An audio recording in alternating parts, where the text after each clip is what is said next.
கூட்டணி யாரோடு, எப்போது, எப்படி, ஏன், இந்த கேள்விக்கெல்லாம் இருக்காது. அவருக்கு நம்முடைய நல்வாழ்த்துக்களை சொல்கிறோம். அப்பொழுது சொன்னோம், இப்பொழுது சொல்கிறோம், நல்வாழ்த்துக்களை சொல்கிறோம். தெரியாது, உங்களுக்கும் தெரியாது.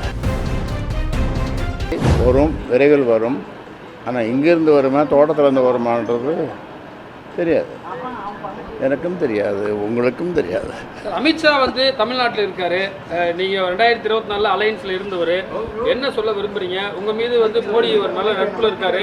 நல்லா உங்களை வந்து மரியாதைக்குரியவராக பார்க்குற. வேலூரில் உங்களுக்கு சால்வெல்லாம் போற்றி கட்டி பிடிச்சாரு. அந்த அளவுக்கு ஒரு நட்போடு இருக்கீங்க. அமித்ஷாவுக்கு என்ன சொல்கிறீங்க? தமிழ்நாட்டில் இருக்கிற அமித்ஷாவுக்கு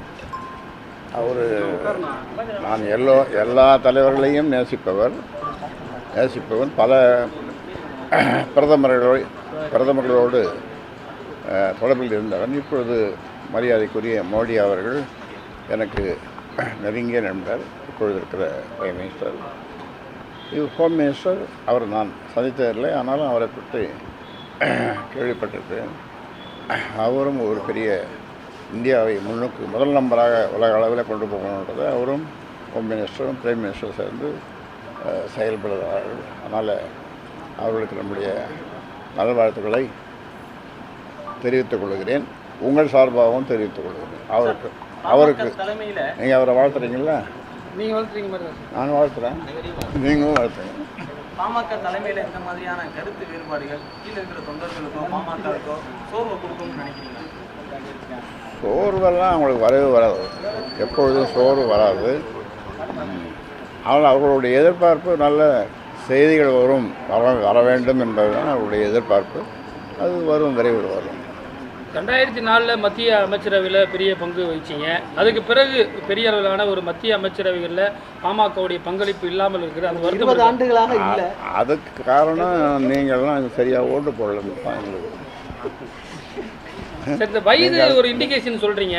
மற்ற நாட்டு தலைவர்களுடைய வயதெல்லாம் நீங்கள் ஒரு சொல்கிறீங்க. இதன் மூலியமாக யாருக்கும் ஒரு மெசேஜை கன்வே பண்ண விரும்புகிறீங்க. என்ன மெசேஜ் சார் இது?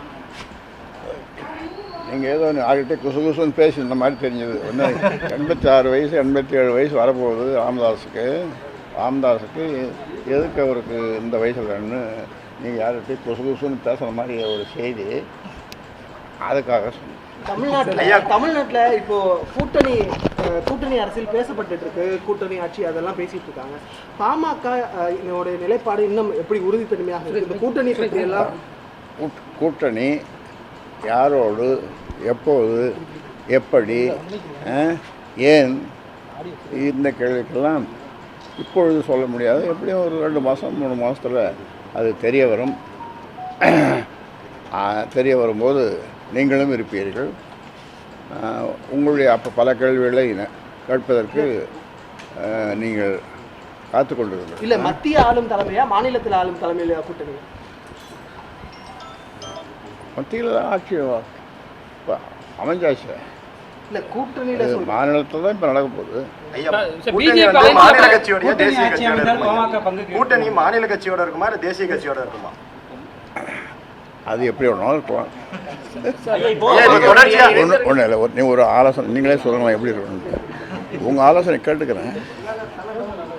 சொல்ல மாட்டீங்களா? இல்லை ரகசியமா? சார், இப்போ விஜய் வந்து புதிதாக கட்சி துவங்கி இருக்கிறாரு. இப்போ தேர்தலை சந்திக்க போறாரு. வன்னியர்கள் வாக்குகளும் கணிசமாக விஜய் பக்கம் போறதா புள்ளி விவரங்கள் சொல்லுது, பல்வேறு புள்ளி விவரங்கள். உங்களுடைய கருத்து என்ன சார்?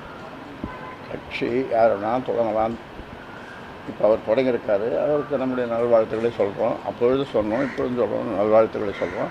அவர் எந்த கூட்டணிக்கு போவார், அது எப்படின்றது எனக்கு ஜோசியம் தெரியாது. ஜோசியம் ஒரு படிப்பு இருக்குதுன்னு தெரியாது. இருந்ததுன்னு நான் அப்போது படிச்சுட்டு இருப்பேன் டாக்டருக்கு பதிலாக. சார், 2006 18 எம்எல்ஏக்களோட ஒரு டிசைடிங் ஃபேக்டராக இருந்தது. கவர்மெண்ட்டில் தமிழ்நாட்டில் யார் ஆட்சி அமைக்கணும், உங்களோட சப்போர்ட்டாக தான் ஆட்சியை அமைக்க முடியுன்ற ஒரு சூழல் இருந்தது. அதற்கு பிறகு கட்சியுடைய டிக்ரீசிங் லெவலில் இருக்குது, அதாவது இறங்கு வரிசையில் இருக்குதுன்னு சொல்லப்படுகிறது. அதை எப்படி நீங்கள் மீட்டு கொண்டு வர போகிறீங்க? இறங்கி வர்றதை ஏற்றணும், பலமாகணும் அப்படின்றது கட்சி தொண்டர்கள் எல்லாருடைய மூத்தவர்கள் எல்லாருடைய விருப்பம். அந்த வேலை இப்போ நடந்துகிட்ருக்கு. பலமாகும். குடும்ப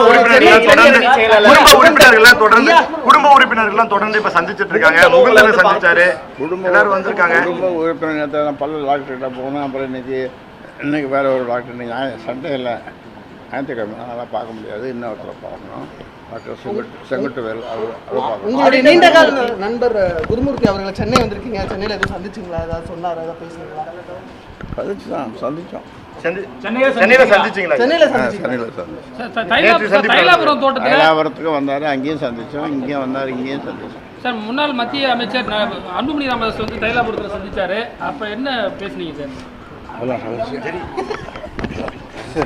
ஓகே சார் இப்போ அது உடன்பாடு ஏற்பட்டதா சார் உங்களுக்குள்ள ஒரு மோதல் கருத்து?